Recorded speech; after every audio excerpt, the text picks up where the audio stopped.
اللہ الرحمن الرحیم۔ سورۃ رحمان میں 4 عجیب حقائق جو آپ نے کبھی نہیں سنے ہوں گے۔ مکمل تفصیلات جاننے کے لیے ویڈیو کو آخر تک دیکھیں۔ ناظرین، آپ نے سنا ہوگا کہ آپ صلی اللہ علیہ وآلہ وسلم نے سورۃ رحمان کے بارے میں فرمایا ہے کہ سورۃ رحمان عروس القرآن ہے، یعنی سورۃ رحمان قرآن کی دلہن ہے، جسے دلہن آپ خوش نما لباس پہناتے ہیں اور اس کو زیور پہناتے ہیں، یعنی آپ دلہن کو جس طریقے سے سجاتے ہیں، اللہ تعالیٰ نے ایک سورت قرآن مجید میں یہ ایسی رکھی ہے جسے خوب سجایا ہے۔ اس میں الفاظ کا دروبست اس کا اپنا ایک سر ہے۔ یہ اللہ تعالیٰ کے قرائے انتہائی خوبصورت اور مصر کے قرار انتہائی دل پسند ہے۔ جس طرح قرآن کے قرا کو انہوں نے واضح کیا ہے، واقعہ یہ ہے کہ اگر یہ لوگ نہ ہوتے، شیخ عبدالباسط محمد عبدالصمد، شیخ محمود خلیل القصری، یہ لوگ کے جنہوں نے قرآن کے اس گانا یعنی میوزک اس لفظ کو آپ صلی اللہ علیہ وآلہ وسلم نے استعمال کیا ہے، یعنی قرآن پاک کو اچھی سے اچھی سر کے ساتھ پڑھو۔ جو قرآن کو بہتر سے بہتر انداز میں، اچھی سے اچھی آواز میں، خوش الحانی کے ساتھ پڑھنے کی کوشش نہیں کرتا، وہ ہم میں سے نہیں ہے۔ بلکہ ایک مرتبہ آپ صلی اللہ علیہ وآلہ وسلم رات کے وقت اپنے ساتھیوں کے ساتھ حالات معلوم کرنے کے لیے گشت کر رہے تھے۔ حضرت ابو موسیٰ اشعری رضی اللہ عنہ کے گھر کے پاس سے گزر ہوا۔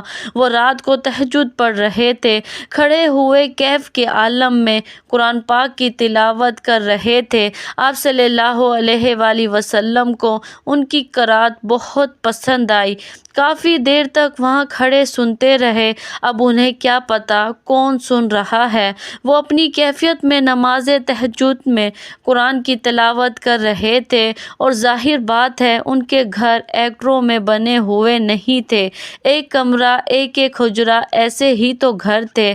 صحابہ کے لہٰذا آپ صلی اللہ علیہ وآلہ وسلم پاس سے گزرے، آواز آئی، کافی دیر سنتے رہے، اس کے بعد آپ تشریف لے گئے۔ صبح فجر میں ملاقات ہوئی تو آپ صلی اللہ علیہ وآلہ وسلم نے تحسین کے انداز میں فرمایا، اے ابو موسیٰ، تمہیں تو داؤد کے سازوں میں سے ایک ساز اللہ نے عطا فرمایا ہے۔ جس طرح حضرت داؤد لہد داؤدی مشہور ہے کہ جب وہ پچھلی پہر رات کو حمد کے ترانے لاپتہ تھے، قرآن میں ہے کہ پرندے شامل ہو جاتے تھے، سات اور پہاڑ وجد میں آتے تھے، پہاڑ بھی ان کے ساتھ شریک ہوتے تھے۔ تو جس طرح کا اللہ نے ان کو لہد عطا فرمایا تھا، آپ صلی اللہ علیہ وآلہ وسلم نے تحسین کے انداز میں فرمایا، اے ابو موسیٰ اشعری، اللہ نے تمہیں بھی آل داؤد کے سازوں میں سے ایک ساز عطا فرمایا ہے۔ آپ صلی اللہ علیہ وآلہ وسلم فرماتے ہیں کہ جس طرح کان لگا کر اللہ قرآن کو سنتا ہے، کسی چیز کو نہیں سنتا، ہمیں نظر نہیں آتا، ہمیں معلوم نہیں ہے ہم قرآن پڑھ رہے ہیں تو سننے والا کون ہے؟ سب سے زیادہ کان لگا کر خود اللہ سنتا ہے۔ بہرحال قرآن مجید کا جو یہ ساز ہے، قرآن کے الفاظ کا جو حسن ہے، جہاں تک حسن معانی ہے وہ تو ہر لفظ میں ہے، لیکن یہ حسن ظاہری، حسن لفظی، یہ سورۃ رحمان میں اپنا کلائمیکس پر آپ کو نظر آئے گا، لیکن قرآن میں یہ سورت اس اعتبار سے بھی ممتاز ہے، اس کی 4 آیات پر ذرا توجہ کریں گے، عجائب حقائق سامنے آئیں گے۔ جہاں یہ قرآن مجید کے حسن صوت اور حسن کی لفظ کی معراج ہے، وہیں اس کی پہلی 4 آیات میں 4 چوٹی کی چیزوں کا ذکر ہے۔ سب سے اونچی چیز پہلی آیات ہے۔ رحمان کیا ہے؟ اللہ کا نام ہے۔ کبھی آپ نے غور کیا اللہ کے ناموں میں سب سے پیارا نام کون سا ہوگا؟ رحمان۔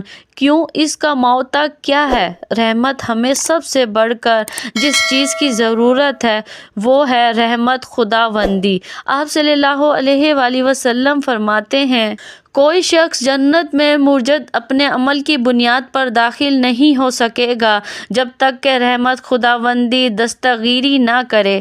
جب آپ صلی اللہ علیہ وآلہ وسلم نے فرمایا کوئی شخص جنت میں داخل نہیں ہو سکتا، اس صحابی نے بڑی ہمت اور جرأت کا ثبوت دیا کہ آپ صلی اللہ علیہ وآلہ وسلم سے اس نے پوچھ لیا کیا حضور آپ بھی؟ آپ صلی اللہ علیہ وآلہ وسلم نے فرمایا ہاں میں بھی۔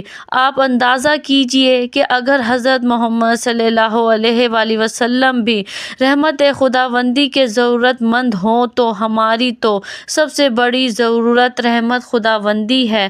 اب یہ رحمت قرآن مجید میں اللہ تعالیٰ کی شان دو الفاظ کے ذریعے سے آتی ہے، رحیم اور رحمان، اور کوئی موتی نہیں ہے جس سے اللہ کے دو نام بنتے ہوں، لیکن یہ موتی ہے واحد رحمت کا کہ جس سے رحمان بھی ہے اور رحیم بھی ہے۔ رحیم صفت مشبہ ہے، رحمت دائم ہو جائے گی، مستقل ہوگی تو رحیم کہیں گے۔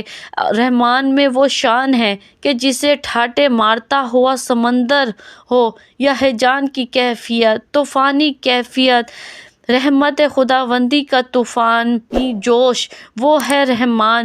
تو یہ اللہ تعالیٰ کے ناموں میں سب سے پیارا نام۔ اب آگے چلیے اگلی آیات پر۔ رحمان نے قرآن سکھایا یا رحمت خداوندی کا سب سے بڑا مظہر رحمان کی رحمانیت کا سب سے بڑا مظہر قرآن ہے۔ ان میں جو منطقی ربط ہے اس کو سمجھتے جانیے۔ آپ یہ سوچیے جو علم بھی انسان کو حاصل ہو وہ کس نے دیا؟ اللہ نے۔ سائنس کا علم بھی اللہ نے دیا۔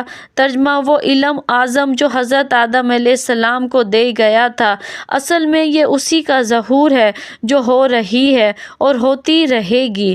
اور جو دوسرے علم ہیں وہ کس نے دیے؟ اللہ نے ہی تو دیے۔ مخلوق میں سے کوئی اللہ کے علم میں سے کسی شے کا احاطہ نہیں کر سکتا مگر وہ جانتا اللہ دینا چاہیے، لیکن یہ کہ تمام علوم میں چوٹی کا علم قرآن ہے۔ اللہ کے ناموں میں سے چوٹی کا نام رحمان ہے۔